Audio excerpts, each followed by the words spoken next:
Laisse la parole à Monsieur Gégère, qui va lancer ce webinaire.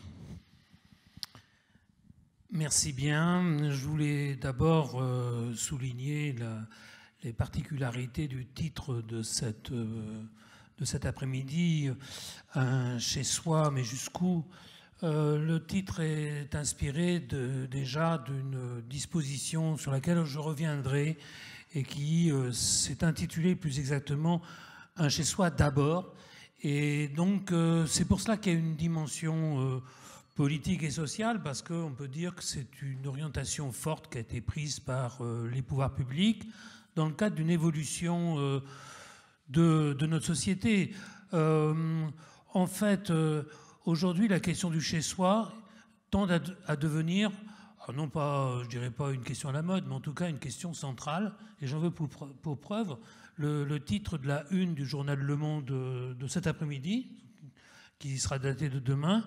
Et le titre, c'est « Vieillir chez soi ». Ça veut dire que, quelles que soient les orientations politiques, que ce soit dans le champ de la santé mentale, dans la question de l'accompagnement des personnes âgées ou du médico-social, la thématique du chez-soi vient sur le devant de la scène.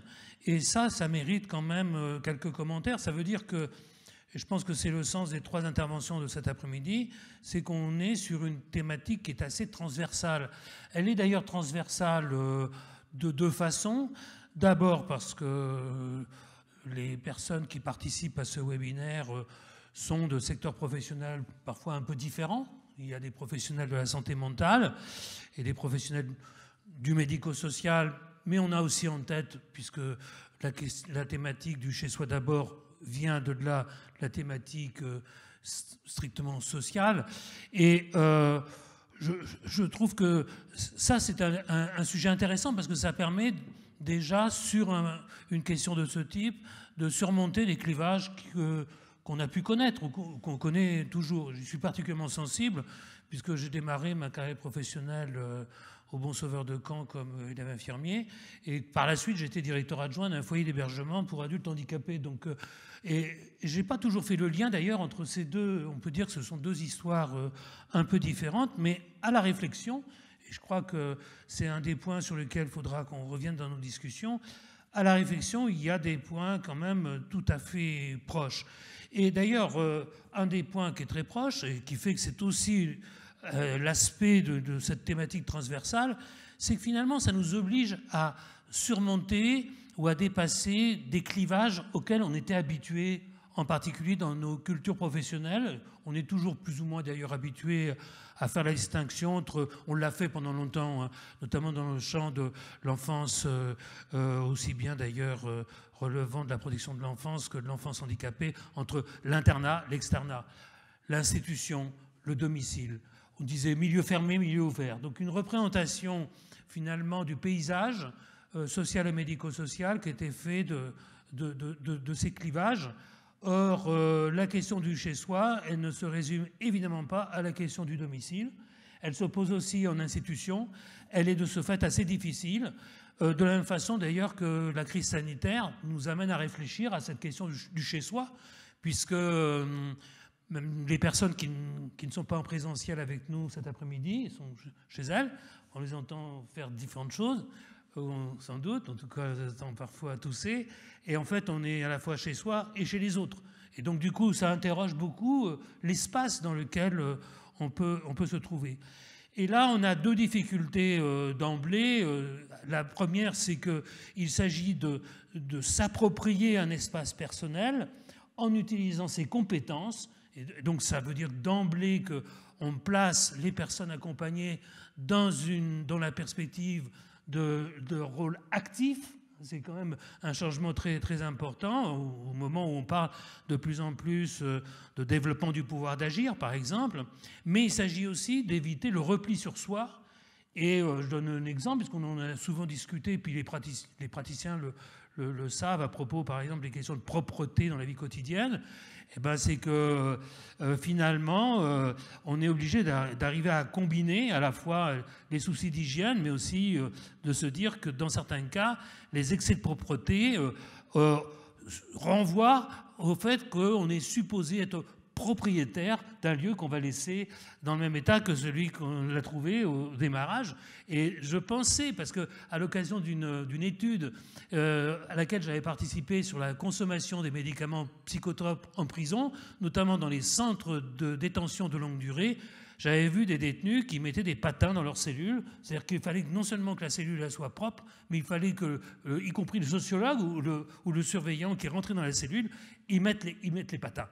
Et finalement, on voit que d'emblée, la question du chez-soi, elle nous renvoie à des questions sur lesquelles je pense Alice Casagrande et Pascal Crété vont revenir, qui sont des perspectives extrêmes que l'on a pour l'accompagnement. Et on est toujours dans la recherche d'un ajustement. D'ailleurs, on pourrait dire qu'il y a 3 volets. C'est pas uniquement l'appropriation complète et puis le repli sur soi. Je dirais, il y a 3 volets que je vais essayer d'évoquer. Il y a d'abord le fait que le chez-soi, c'est d'emblée un problème d'accès à un droit. C'est-à-dire qu'on a une approche qui peut, bien entendu, comporter des dimensions cliniques, et Pascal Crété va surtout en parler, mais en fait, la question du chez-soi est apparue d'abord comme étant la référence à un droit, c'est le droit au logement. Et donc j'essaierai de voir quel lien y a-t-il entre la politique du DALO, du droit au logement, et la politique du chez-soi d'abord. Le deuxième problème, c'est celui que j'ai suggéré là, c'est-à-dire l'appropriation du chez-soi. Et c'est très frappant qu'aujourd'hui, vous voyez, comme quoi il y aurait à faire un peu une histoire des idées ou une histoire des sociétés modernes, c'est que pendant beaucoup d'années, je pense dans les années 60, 70, on était très mobilisés, et on continue d'ailleurs de l'être, sur la question du rapport à l'autre. Mais quand on pose la question de l'espace privé, du chez-soi, on voit bien que ce rapport à l'autre, il est aussi lié au rapport à soi.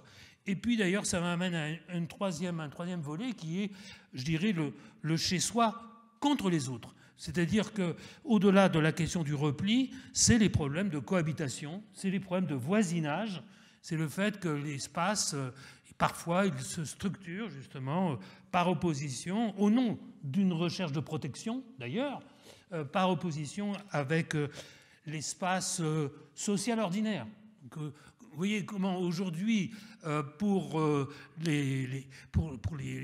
la fois, je dirais, les politiques publiques, mais aussi pour les professionnels, c'est une des difficultés, c'est comment on va combiner une réflexion qui porte à la fois sur ce qu'on appelle l'inclusion, enfin sur la visée inclusive, c'est-à-dire la recherche d'un lien plus étroit avec le monde ordinaire pour éviter les phénomènes de stigmatisation, mais en même temps comment on a besoin aussi de se pencher sur le rapport à soi-même. C'est-à-dire la même ambiguïté que l'on a à propos de la notion d'empowerment ou du développement du pouvoir d'agir, où il s'agit à la fois d'affirmer l'importance du pouvoir agir sur l'institution, sur l'espace social, mais aussi c'est aussi pouvoir agir sur soi-même.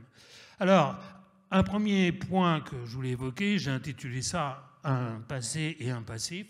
Je ne sais pas s'il y a vu une diapo, normalement, voilà. Ayez.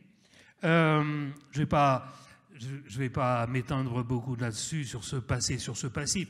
Quand je dis passif, j'ai en tête cette journée qui avait eu lieu d'ailleurs dans cette même salle à Falaise, le 6 mai 2016, sur la question des victimes civiles, mais aussi la façon dont, pendant toute une grande période de notre histoire, marquée aussi par l'impact des théories eugénistes et des aspects assez sombres de la chose, pendant très longtemps en tout cas, on peut dire qu'on ne se posait pas la question du chez-soi. Le principe de l'appartenance à un espace, ça ne se posait même pas, d'ailleurs, on ne se posait même pas la question du jusqu'où.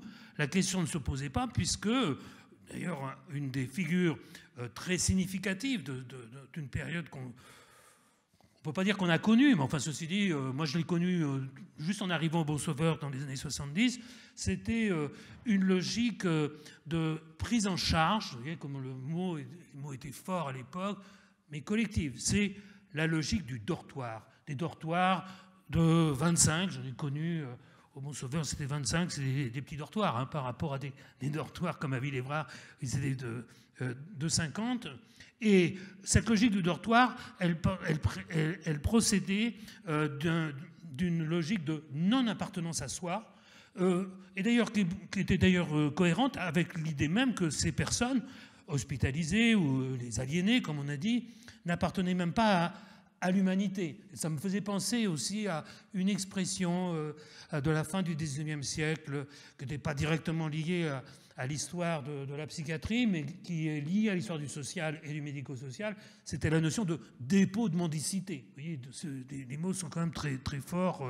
Or, le dortoir, c'était conçu aussi sous une forme, on va dire, plus positive, même si ça paraît curieux, comme une forme de socialisation. C'est-à-dire que, par définition, le fait de dormir dans un même lieu en étant nombreux était considéré comme étant le fait de pouvoir servir de levier à la socialisation.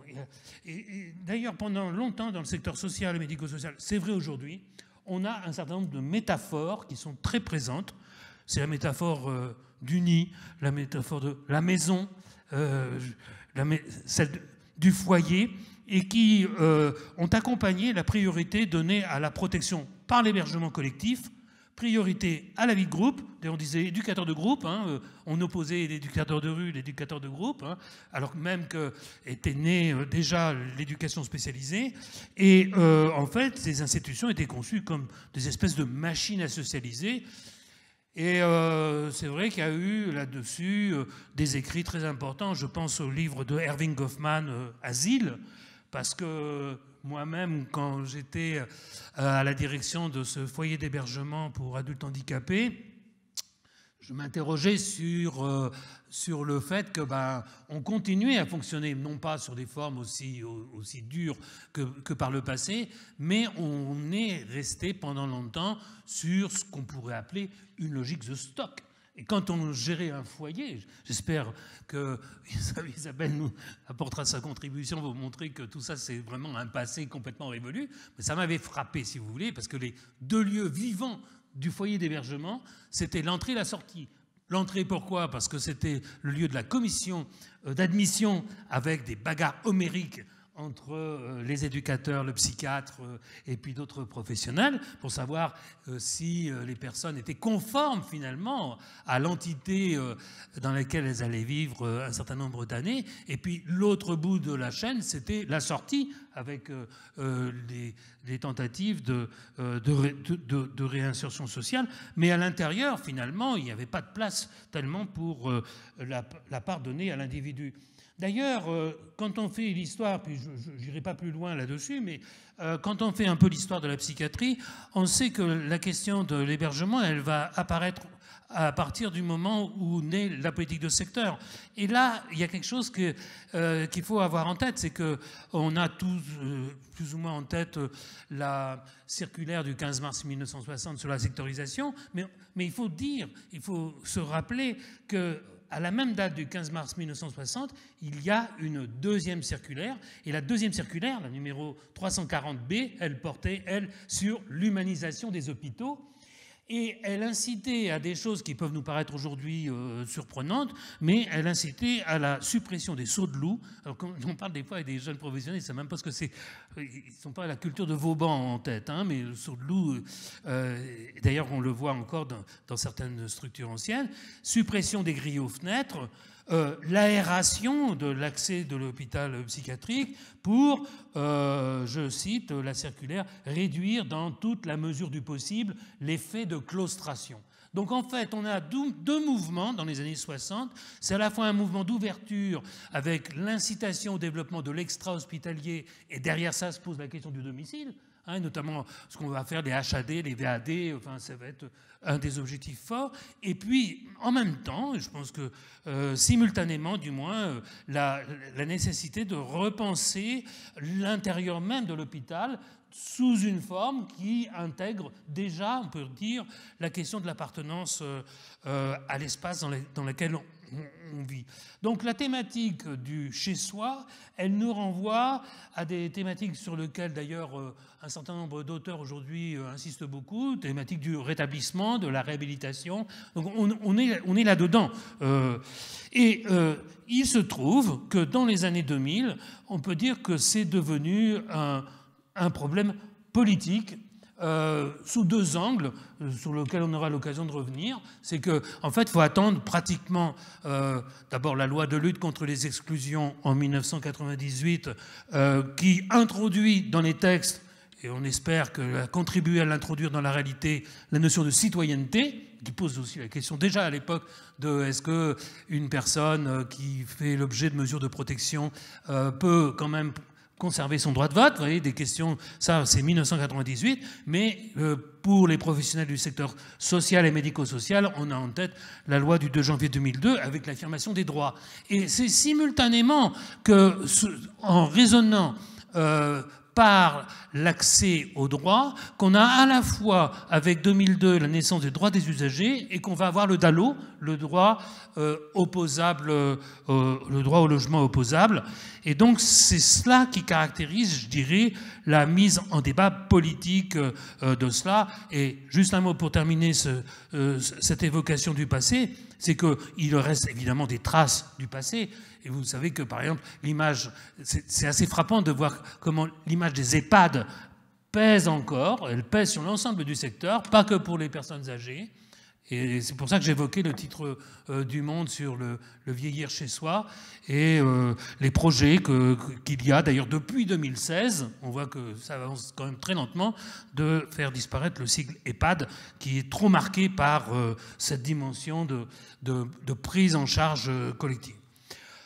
Alors, ceci posé, il me semble aujourd'hui qu'il faut distinguer trois registres qui sont l'habitation, l'hébergement et le logement. Parce que ce sont à la fois des distinctions de vocabulaire, mais on verra que ces trois termes non seulement correspondent à des réalités différentes, mais à des façons différentes de penser le rapport à l'espace privé. Et dans ces trois cas, je dirais qu'il y a des évolutions majeures. Alors, dans habitation, hébergement, logement, j'ai mis le mot habitation en tête parce qu'il a une portée symbolique extrêmement forte. Par exemple, les gens qui s'intéressent à la philosophie, ils voient tout de suite à quoi on peut penser, notamment des philosophes comme Heidegger, ont une façon d'utiliser le mot habiter qui signifie que la façon d'habiter un lieu, que ce soit à domicile ou dans un établissement, ça n'est pas simplement occuper un lieu. Et que l'habitation, elle suggère une notion d'investissement. Elle suggère un mouvement très actif de la personne. C'est pour ça qu'un des problèmes que l'on a, et je ne donnerai que l'exemple de la protection de l'enfance, eh bien, c'est que, par exemple, lorsqu'un jeune, mais on peut le dire aussi sans doute d'adulte dans d'autres structures, quand un jeune, mettons, est accueilli dans une maison d'enfants à caractère social, et donc cette maison qu'on appelle une maison, mais ce n'est pas la sienne. Il peut avoir, il a eu ou il aura, il faut l'espérer, une autre maison, surtout quand il est placé. Mais en fait, l'accompagnement éducatif, il est conçu pour favoriser une double appropriation des lieux et du jeune par lui-même. C'est-à-dire qu'on imagine, je prends exprès l'exemple de la maison d'enfants à caractère social, qu'à la fois il s'agit d'un lieu qui n'est pas chez lui, hein, c'est ce que va dire un éducateur, même si c'est pas chez toi, c'est un chez toi quand même. Et c'est un chez toi quand même. Pourquoi ? Parce que c'est pour toi, mais aussi avec toi, que cette maison existe. Donc on est sur une espèce de...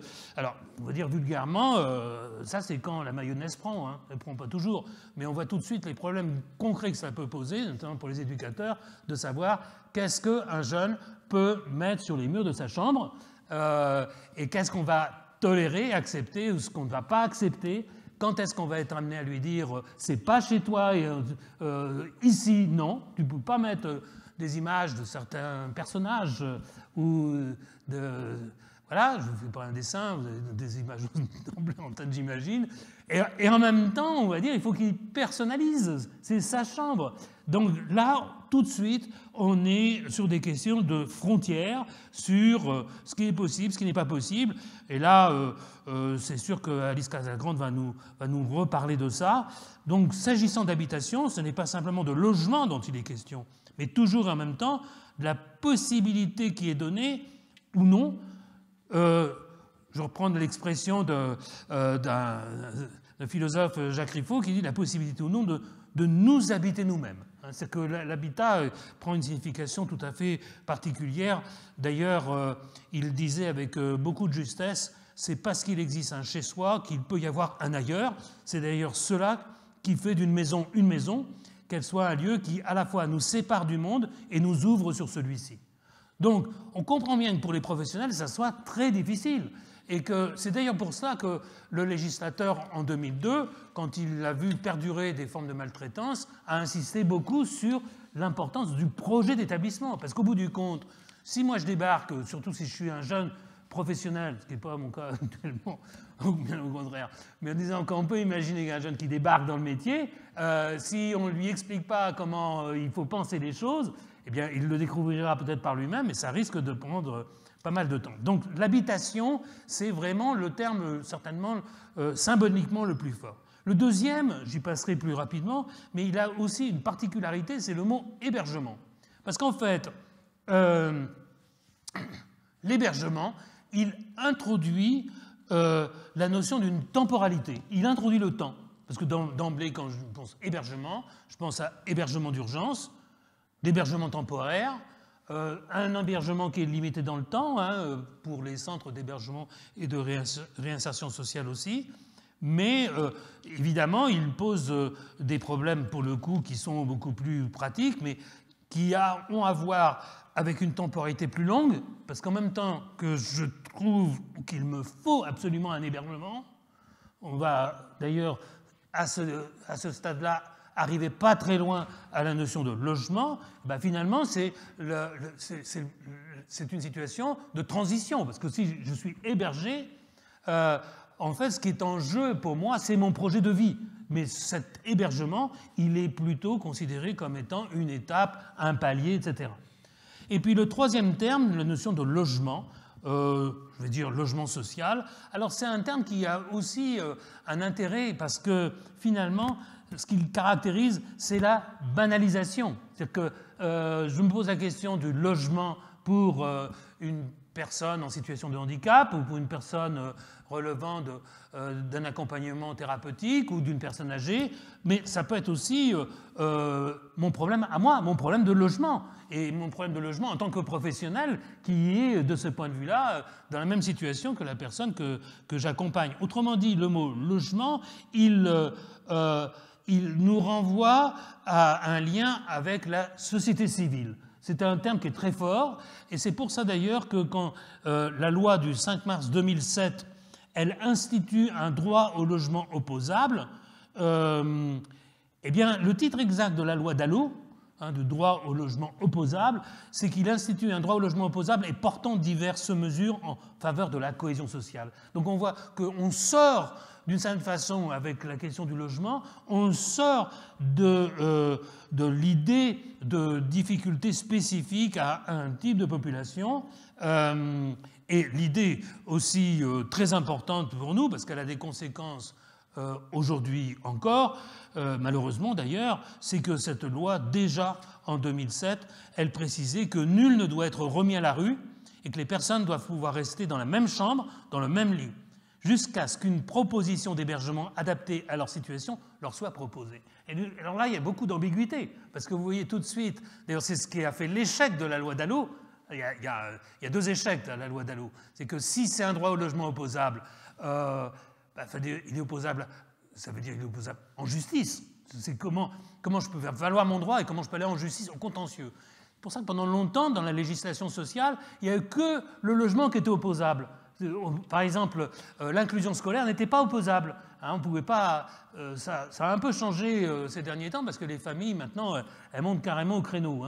Mais c'était difficile d'introduire dans la législation la notion d'opposabilité. Mais finalement, c'est très ambigu, parce qu'à la fois, c'est opposable. Ah ben c'est opposable. Eh ben on va vous donner ça. Hein. Et dans ce cas-là, vous voyez la phrase, quand c'est les personnes doivent pouvoir rester, donc j'ai droit au logement, j'y reste, donc ça c'est bien, mais pouvoir rester dans la même chambre, dans le même lit. C'est-à-dire que, ok, mais puisqu'on n'a pas d'autre solution, ben vous restez à l'endroit où vous êtes. Donc il y a des ambiguïtés dans cette définition qui vont progressivement évoluer. Et alors ce qui est très frappant, parce qu'en regardant les textes un peu, je me suis rendu compte qu'il y avait une accumulation de lois sur la question du logement. C'est le DALO 2007. On va voir, alors je ne sais pas si c'est les députés qui s'amusent, les sénateurs à décider, mais vous avez ensuite la loi MOL, M-O-2-L-E. Alors MOL, ça veut dire mobilisation pour le logement et lutte contre l'exclusion. Bon, c'est quand même moyen, comme la loi MOL du 25 mars 2009. Ensuite, vous en avez une autre, c'est quand même pas très fin non plus, mais la loi ALUR. ALUR, en fait, c'est la loi Duflot, comme on dit. Et ALUR, ça veut dire accès au logement et à un urbanisme rénové. 24 mars 2014.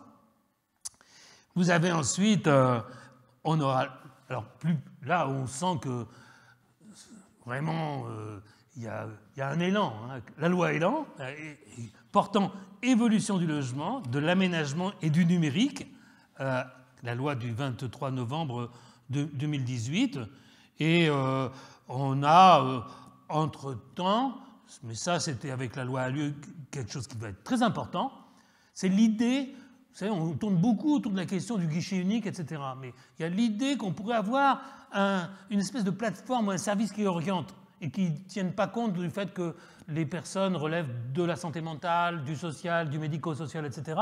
C'est la création des SIAO, des services intégrés de l'accueil et de l'orientation, et qui nous amène tout simplement aujourd'hui à...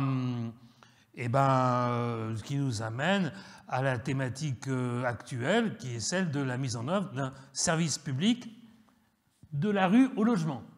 Alors là, qui introduit un nouveau élément, je vous signale que ça, c'est très récent, parce que c'est le 1er avril 2021 que démarre ce nouveau... que démarre par le décret du 25 mars 2021, et démarre avec l'annonce, en tout cas, de la mise en œuvre d'un service public. Autrement dit, le logement, ça devient vraiment une préoccupation partagée par tous les secteurs et par la population générale. On est tous concernés par ça. Et je termine sur ma question du logement. Une idée nouvelle aussi qui va... nouvelle, tout est relatif, mais elle est nouvelle par le discours en tout cas. Une notion qui occupe une place tout à fait centrale dans les politiques d'aujourd'hui, c'est la notion de parcours. Parce que quand vous avez entendu parler de référent de parcours, coordonnateur de parcours, etc., mais finalement, quand il est question déjà avec la loi DALO, mais ensuite avec la mise en œuvre d'un service public de la rue au logement. Donc il y a une idée, vous voulez, qui est très importante aussi, c'est l'idée d'un continuum, ou d'une continuité dans les formules. Et en fait, je peux passer de l'absence totale de logement, donc point zéro, la rue, et par palier, on reviendra sur les paliers, pour arriver justement à un logement en institution. C'est pour ça que j'ai commencé mon intervention en disant ça nous oblige à penser autrement que par une représentation dualiste, en bipolaire, je vais dire, entre le dedans et le dehors, mais il y a tout un tas de... et donc finalement le parcours c'est la rue, c'est l'hébergement d'urgence, c'est le CHRS, le logement accompagné, le logement autonome. Et c'est là que se branche, quelque chose sur lequel je vais dire un mot ensuite, et qu'a évoqué Stéphane Busbock, c'est la question du logement inclusif. Vous voyez comment il y a une façon de parler aujourd'hui des politiques, et finalement qui fait évoluer nos façons de parler de professionnels, où on va retrouver ces mots forts comme inclusion, parcours, etc. Alors, ces trois éléments s'enchevêtrent un peu. Là, je force un peu le trait pour bien distinguer habitation, hébergement et logement. Dans la réalité, les relations sont parfois un peu plus compliquées. Mais il y a deux objectifs ou deux questions. Heureusement que j'ai le plan devant les yeux, hein, parce que vous n'allez peut-être pas avoir plus de mal avec le point dont j'en suis à 2 objectifs. Première question. Comment passer de l'hébergement au logement? C'est pour ça que la distinction sémantique est importante, parce que c'est ça le problème. C'est comment je passe de l'hébergement, sous-entendu en institution, au logement, sous-entendu en milieu ordinaire. Et c'est là que apparaît le dispositif du un chez soi d'abord, qu'on a connu beaucoup longtemps sous l'expression anglo-saxonne housing first, qui a été conçu pour des sans-abri et qui dessinait une autre façon de concevoir l'insertion par le logement. Mais, et c'est là que le lien avec la santé mentale est très important, parce qu'en fait, le chez-soi d'abord, c'est d'abord par rapport aux soins. C'est-à-dire qu'en fait, la question qui a été soulevée notamment par une équipe marseillaise principalement, mais le rapport de Vincent Girard, Pascal Essekandi et Pierre Chauvin, c'est 2010, et il s'intitule « La santé des personnes sans chez-soi ». Et c'est très lié, évidemment, je l'ai évoqué tout à l'heure, à la thématique du rétablissement, avec des éléments que je ne vais pas décrire ici, mais qui comporte surtout l'idée que le logement est un droit fondamental, qu'il faut pouvoir y accéder de manière assez rapide, mais avec des idées qui mettent en avant le choix de la personne elle-même. Ça a été beaucoup développé aussi dans le champ de l'addictologie, hein, avec les appartements de coordination thérapeutique, c'était très lié à ça.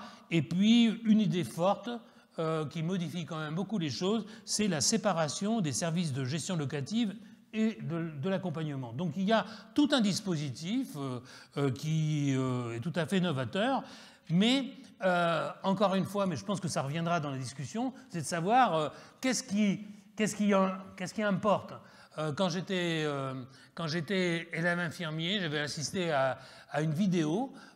C'était en direct. Hein, c'était René Dietkin qui avait un entretien avec c'était une famille et avec un enfant aussi qui n'allait pas très bien. Et j'ai entendu des choses que j'avais entendues aussi dans les services, hein, qui consistaient à dire, parce que les gens ils disent oui mais moi vous comprenez, bon d'abord on vit dans des conditions extrêmement difficiles, en plus moi d'accord la psychiatrie c'est bien beau mais je risque de perdre mon emploi, ou il me faut un certificat d'arrêt de travail par rapport à mon employeur, et si vous me mettez avec marqué dessus le nom de l'hôpital ça va me poser préjudice, etc. Et je me rappelle encore Dietkin, mais c'était le cas aussi d'autres psychiatres, dire non, on s'occupe d'abord du soin. D'abord du soin. C'est-à-dire qu'il y avait une prise de risque par rapport à ça, et je pense qu'il y a eu une évolution importante. Je pense que Pascal Côté aura l'occasion certainement de revenir là-dessus, mais c'est toujours un problème de hiérarchiser les impératifs ou hiérarchiser les urgences. C'est ça un peu qui est gênant. D'ailleurs, quand on a mis le titre en accord les uns les autres de cet après-midi, on a enlevé le d'abord. Hein, c'est un chez soi jusqu'où, mais on n'a pas mis le d'abord. Donc, première question, c'était ça, c'est comment passer de l'hébergement au logement. Et puis, une deuxième question, c'est comment inscrire la question du logement dans le droit commun. Comment on s'inscrit dans la société civile ordinaire, dans une visée inclusive. Et là, c'est là où on voit que ma distinction des 3 termes précédents, et il faut la relativiser, c'est qu'en fait, la visée inclusive, elle est en jeu aussi bien pour l'habitation que pour l'hébergement, que pour le logement. Et c'est là où Stéphane Busbecq qui a fait allusion. Il y a un rapport qui est sorti en juin 2020 de Denis Piveteau, qui est un conseiller d'État à qui finalement on doit beaucoup de rapports très importants, hein, notamment sur le zéro sans solution, sur des choses qui modélisent complètement les politiques médico-sociales depuis plusieurs années. Et puis Jacques Wolfram, qui est plutôt un communicant, un directeur général d'un gros groupe.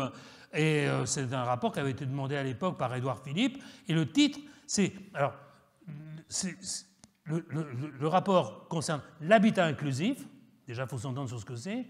mais ils ont donné comme titre au rapport une expression qui est censée faire un peu plus réfléchir, qui est « Demain, je pourrai choisir d'habiter avec vous ».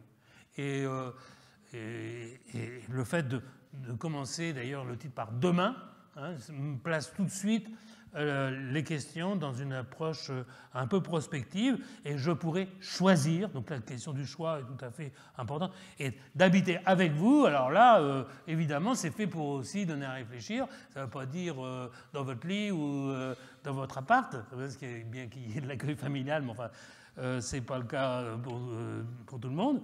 Mais il y a cette espèce de désir de droit commun ou d'importance accordée aux capacités de la personne, aux capacités. Et d'ailleurs, finalement, dans ce rapport, il n'utilise pas tellement l'expression habitat inclusif, qui peut créer là aussi des interrogations. La notion d'inclusion, je pense notamment à quelqu'un comme Charles Gardou, il revient beaucoup sur la question d'inclusion. Bon, je ne vais pas le développer ici. Et donc, ils utilisent l'expression de habitat API, si vous voulez être tendance. Vous utilisez cette expression-là, habitat API. Alors API, ça veut dire accompagner, partager et insérer dans la vie locale. Et là, il y a un débat qui est très, très, très important, il y a notamment un texte assez long de 3 personnes, donc Colette Hénard, qui s'intitule « L'habitat inclusif, une institution qui ne dit pas son nom », point d'interrogation, donc en disant, mais attendez, l'inclusion c'est bien beau, mais il y a des réalités objectives des personnes qui peuvent avoir des difficultés comportementales, des troubles de la personnalité très graves, et donc finalement, il faut penser la question de l'accompagnement. C'est là où on découvre que si on utilise l'expression de habitat API ou de habitat inclusif, c'est qu'en fait on est à la recherche d'une formule intermédiaire. Et la formule telle qu'elle est présentée, je vous cite un extrait, il dit « L'habitat inclusif, c'est la résidence principale de personnes faisant le choix de se regrouper pour vivre semi-collectivement autour d'un projet de vie sociale et partagée ». On pense au béguinage, on pense à des formules comme ça dans le secteur des personnes âgées, mais d'un habitat qui est ouvert à tous et qui est quand même une double alternative. C'est-à-dire que l'habitat inclusif, en réalité, n'est pas l'habitat en milieu ordinaire d'emblée. Il est un habitat alternatif à la vie en établissement, puisque les habitants vivent dans des espaces privatifs, mais ils partagent des espaces communs et un projet de vie sociale. Donc, ils sont aussi une alternative à la vie à domicile. Donc ça, je pense que ce qui fonctionne à Falaise, sera, ou ce qu'on appelle les SAD en santé mentale, ou d'autres exemples sont donnés. Et je termine sur l'habitat API, parce qu'il fait l'objet aujourd'hui d'une expérimentation dans 40 départements qui sont volontaires, et ce qui est envisagé, c'est qu'il y ait une somme de 8 000 € par an qui soit accordée à, non pas directement la personne pour vivre chez elle, parce que là, il y a d'autres allocations qui sont possibles, mais qui vont être données à la personne morale qui s'assure de l'accompagnement, et c'est ce qu'on appelle l'aide à la vie partagée, AVP, et qui a été dispositif qui a été entériné par la loi de financement de la sécurité sociale pour 2021, avec une convention qui est passée entre les départements et la Caisse nationale de solidarité pour l'autonomie. Alors, comme je suis bavard, je vais terminer par finalement des questions qui sont un peu transversales. En fait, dans tous les cas, on voit bien que, enfin si on ne le voit pas, on va le voir ici, oui, qu'il y a... ce ne sont pas... on va le mettre ça dans les objectifs. La conclusion de 2 objectifs. Dans tous les cas, ce n'est pas qu'un problème de droit. Il y a trois thématiques qu'on doit avoir en tête. D'abord, la question du chez-soi, c'est la question d'un espace personnel, individuel, privé, intime. Là, vous voyez, déjà, sujet de discussion. Parce que dans la loi du 2 janvier 2002, qui reprend des dispositifs du Code civil, notamment dans son article 7, elle évoque les droits à la vie privée et à l'intimité. Donc déjà là, une petite difficulté quand même, hein, c'est que ce n'est pas la même chose de mettre l'accent sur la vie privée que de mettre l'accent sur la question de l'intimité, parce que derrière se pose la question de la vie affective et de la vie sexuelle. Et à ce propos, ça me paraît aussi un peu très significatif que ce soit devenu une question assez centrale dans les échanges.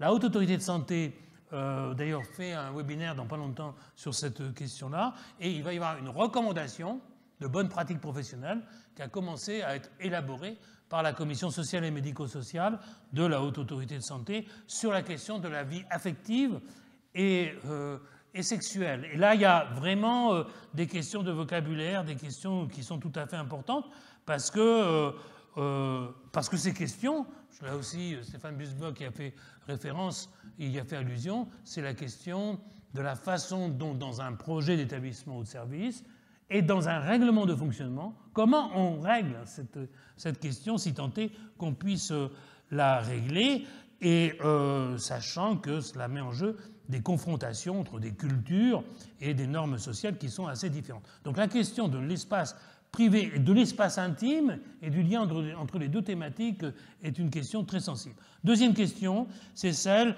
là aussi j'y ai fait un peu allusion, des troubles du voisinage. Là, il y a eu une étude qui était vraiment très intéressante, faite par Jean Furtos et Michel Joubert, qui était un rapport pour la Fondation Caisse d'Épargne pour la Solidarité, en 2008, sur la question des troubles du voisinage, parce que, évidemment, la question des appartements, comme on dit, des appartements éducatifs ou des appartements thérapeutiques dispersés, placés parmi d'autres appartements, pose des problèmes de cohabitation parfois qui sont très, très difficiles, et pose la question aussi de l'intervention du tiers pour arriver à réguler la vie sociale. Troisième thématique, qu'on aura évidemment en tête, c'est la question, j'ai évoqué le repli sur soi, mais c'est la question de l'isolement. Et la question de l'isolement, elle est tout à fait centrale. Elle a été très visible lorsque s'est posée la question de la canicule pour le secteur des personnes âgées, et notamment de la surmortalité des personnes vivant à domicile quand même, hein, 7500 morts. Aujourd'hui, ces chiffres paraissent vraiment des chiffres d'amateurs. Hein. Quand on est avec la Covid-19, on est sur un autre registre. Mais c'est très significatif aussi que dès les premiers jours de la pandémie, qui démarre le 17 mars 2020, est demandé un rapport à Jérôme Gage, et il sort en fait des rapports intermédiaires très, très rapidement, puisqu'il y en a le premier rapport d'étape, il est de fin mars 2020, donc en quelques jours. En avril, le deuxième rapport d'étape, et finalement dans le titre est « Déconfiné, mais alors toujours isolé ?» point d'interrogation. Et le sous-titre, c'est « La lutte contre l'isolement, c'est tout le temps ». Donc là, la question du chez-soi, elle est réactivée par ce qu'on connaît quand même dans le champ de la santé mentale, phénomène de Diogène, enfin tout ce que vous pouvez connaître par rapport à ça. Je conclus mon propos en disant que, évidemment, ces interrogations-là, elles concernent l'ensemble de la société. C'est pour ça qu'il y a une dimension sociale et politique. Elles sont très liées aussi à des questions pratiques et des problèmes éthiques de l'accompagnement. Là, quelques mots juste pour passer la main à Alice Casagrande et à Pascal Crété, parce que c'est des questions qui sont très, très, très importantes parce qu'elles touchent au problème des formes d'accompagnement, avec un débat. J'évoque mon appartenance au Conseil du travail social, parce que c'est un sujet de désaccord entre un certain nombre de personnes. Il y a une thématique forte qui est mise en avant par les politiques, notamment dans le cadre de la stratégie nationale de lutte contre la pauvreté et de la prévention, c'est la thématique de l'aller vers, en disant, bon, maintenant vous allez vers les gens. Il y a une autre problématique qui consiste aussi à dire que parfois il faut travailler en retrait et qu'on ne pourra favoriser le développement du pouvoir d'agir des personnes et la reconnaissance ou la valorisation de leurs rôles sociaux, hein, comme c'est dit aussi, c'est une thématique forte développée notamment à Falaise, que si on échappe au phénomène d'emprise. Et donc le problème, c'est comment j'échappe à la fois au fait d'aller vers les gens, mais d'une manière trop offensive, qui ne leur laisse plus d'espace, ne serait-ce que pour penser. Je dirais que cette thématique, elle va de pair aussi avec une autre, et je termine là-dessus, c'est que là, on parle de personnes accompagnées, d'usagers, tout ce que vous voulez, hein, ou ce qu'on a appelé d'ailleurs, ce qu'un sociologue belge appelle les HUC, les habitants usagers citoyens.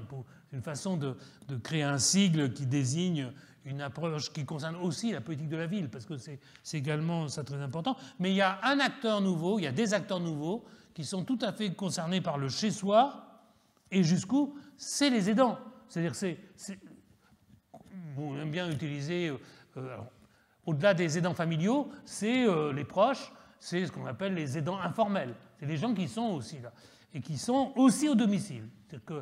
Et là, en fait, la partie se joue à 3, souvent, notamment dans l'accompagnement à domicile. Elle se joue à 3. Elle se joue avec la personne qui est en difficulté, qui a besoin d'être accompagnée, ou qui demande d'être accompagnée, la personne qui relève de compétences professionnelles, donc le ou la professionnelle qui intervient, mais il y a aussi le proche ou l'approche qui est là et avec qui il s'agit de composer. Donc la question du chez-soi, mais jusqu'où, elle se pose pas simplement par rapport à la personne, c'est-à-dire que jusqu'où je vais dans sa mobilisation, mais c'est aussi jusqu'où je vais avec tous ces gens qui sont dans le même espace, parce que là on prend un cas simple, hein, c'est une personne accompagnée, un ou une professionnelle et un ou une aidante, mais souvent il y a plusieurs professionnels, il y a plusieurs aidants, et parfois c'est souvent le bazar, quoi.